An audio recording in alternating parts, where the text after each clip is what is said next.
नाज़रीन, हम इस वक्त दो सबसे बड़ी खबरें आपके सामने रखेंगे।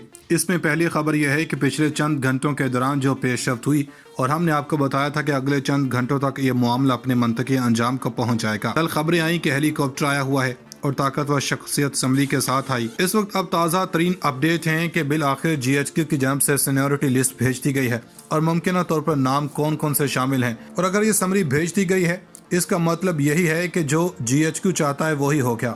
दूसरे नंबर पर चलकर आज जब लोग उठे सोशल मीडिया पर एक ही स्टोरी के थप्पड़ पर थप्पड़, ये किसने मारा, किसको मारा, क्या ये झूठ है या सच, असल कहानी असल में है क्या। हम आपको शवाहिद के साथ कुछ शहादतों के साथ ये सारी खबर आपके सामने तफसील के साथ रखेंगे, लेकिन हम आपको दो खबरें पहले बता देते हैं। पहली खबर यह है कि आप जानते हैं कि 29 नवंबर को आर्मी चीफ ने रिटायर होना है और आर्मी चीफ के रिटायरमेंट का यकीन हम कैसे करें। इस तरह अंदाज़ा कर लें कि क्रिकेट में जुआ लगता आया, मगर पहली मरतबा यह हो रहा है कि अगला आर्मी चीफ कौन होगा, इस पर भी करोड़ों का जुआ लग गया।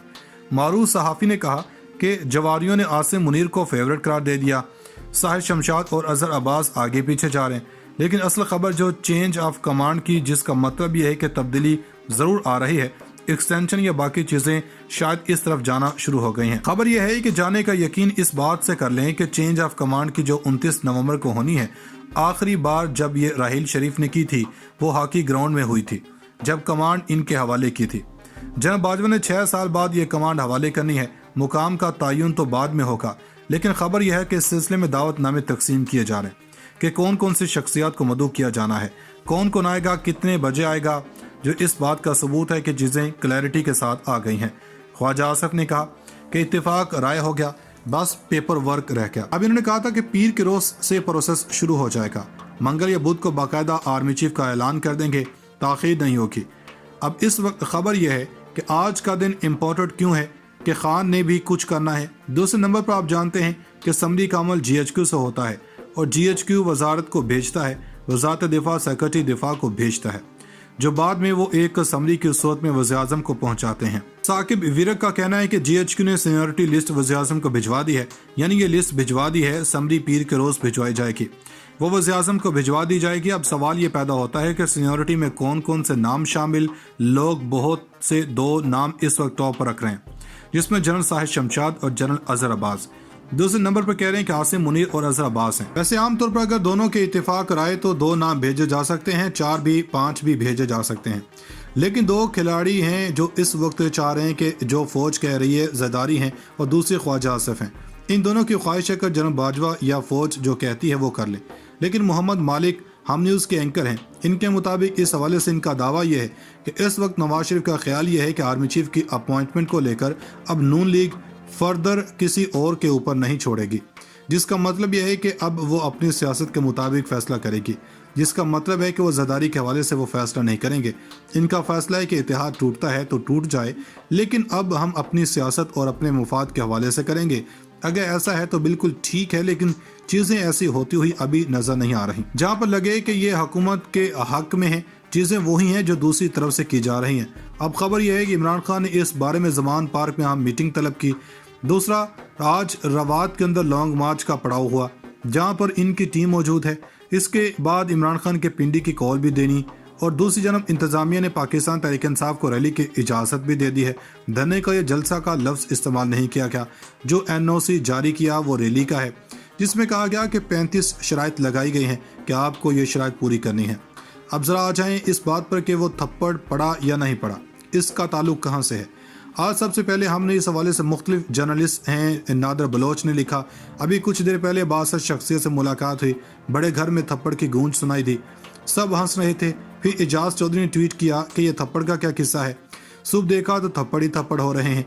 इसके बाद अता तारा ने 10:46 पर लिखा कि झूठों पर खुदा के लानत, ये स्टोरी अरसलान बेटे को दी गई है, घड़ी चोरी से तवज्जो हटाई गई है, ये पुराना तरीका है, ये थप्पड़ इमरान खान के बयानिए को पड़ा है। हम ये बताना चाहते हैं कि मुख्तलिफ लोग हैं, जिसमें बशारत राजा ने कहा कि इनको थप्पड़ पड़े हैं, ये सारी गलत कहानियां हैं। अजहर मशवानी PTI के कहना है कि कंपनी अब अपनी मशहूरी के लिए मनगढ़ंत कहानियां घड़ती है ताकि डर्टी हैरी जैसे किरदारों को दवाम मिले और अवाम चस्के लेकर इसको फैलाती है, इसके लिए इसमें इनका फ़ायदा होता है। नाज़रीन, उधर कोशिशें बहुत हो रही हैं, बात नहीं बन रही। हमने बताया पहले भी कि जरदारी इस्लामाबाद पहुंचे, मगर बात नहीं बन रही। پارلیمنٹ کا مشترکہ اجلاس بلوایا گیا۔ اس سے بڑی خبر آ گئی، شہباز شریف آئسولیشن میں ہیں، مگر آج رات کے اندھیرے میں خفیہ اجلاس بلانے کی کوششیں کی گئیں، یعنی کہ فوری آج کا کام ڈالنا تھا، لیکن فوری طور پر یہ اجلاس بلوا کر منسوخ کرنا پڑ گیا، اور جو خواہش ہے وہ خبر نہیں بن سکی۔ ہم یہ خود نہیں کہہ رہے، یہ شیخ رشید نے کہا کہ رات کے اندھیرے میں ہنگامی کابینہ میٹنگ بلوائی جاتی ہے اور رات کے اندھیرے میں ہی منسوخ کر دی جاتی ہے، اور ان کی خواہش خبر نہیں بن سکتی، زرداری بھی اس کا حصہ بن گئے۔ حکومت سیاسی فائر بال سے کھیل رہی ہے، جتنا سیاسی گند بڑھ گیا وہ 15 روز میں صاف ہو جائے گا، جس کا مطلب یہ ہے انہوں نے کوشش اپنے طور پر کی ہے، مگر بات بنتی نظر نہیں آ رہی۔ دوسری جانب سے دھمکیاں بھی دینے کی کوشش کی جا رہی ہے۔ اندازہ اس بات سے کریں کہ نواز شریف سے پوچھا گیا تو انہوں نے کہا کہ 1-2 روز میں پیش رفت ہو جائے تو اس کے بعد میں میڈیا سے ڈیٹیل کے ساتھ بات کروں گا۔ اب ان سے پوچھا گیا کیا کوئی پیش رفت ہو گئی ہے؟ ایک جانب باتیں اور دوسری طرف بات نہیں بن پا رہی۔ اس سے بڑی خبر سپریم کورٹ اور اسلام آباد ہائی کورٹ سے آئی ہے۔ سپریم کورٹ میں لانگ مارچ اور ہائی کورٹ میں بھی وہی خبر تھی۔ اندازہ اس بات سے کریں آج سپریم کورٹ میں 3 رکنی بینچ تھا، جس میں معزز جج صاحبان تھے۔ جے او ای کی طرف سے درخواست دائر کی گئی۔ کامران مرتضیٰ پیش ہوئے کہ آپ خود حکومت کا حصہ ہیں تو لانگ مارچ ایک سیاسی مسئلہ ہے، اس کا سیاسی حل ہی تلاش کریں۔ انہوں نے کہا کہ میں ذاتی حیثیت میں آیا ہوں۔ عدالت نے کہا کہ یہ بات سمجھ نہیں آتی کہ ذاتی حیثیت میں کیسے آ گئے جبکہ آپ حکومت کا حصہ ہیں، اور رات کے اندھیرے میں ہی منسوخ کر دی جاتی ہے، اور ان کی خواہش خبر نہیں بن سکتی، زرداری بھی اس کا حصہ بن گئے۔ حکومت سیاسی فائر بال سے کھیل رہی ہے، جتنا سیاسی گند بڑھ گیا وہ 15 روز میں صاف ہو جائے گا، جس کا مطلب یہ ہے انہوں نے کوشش اپنے طور پر کی ہے، مگر بات بنتی نظر نہیں آ رہی۔ دوسری جانب سے دھمکیاں بھی دینے کی کوشش کی جا رہی ہے۔ اندازہ اس بات سے کریں کہ نواز شریف سے پوچھا گیا تو انہوں نے کہا کہ 1-2 روز میں پیش رفت ہو جائے تو اس کے بعد میں میڈیا سے ڈیٹیل کے ساتھ بات کروں گا۔ اب ان سے پوچھا گیا کیا کوئی پیش رفت ہو گئی ہے؟ ایک جانب باتیں اور دوسری طرف بات نہیں بن پا رہی۔ اس سے بڑی خبر سپریم کورٹ اور اسلام آباد ہائی کورٹ سے آئی ہے۔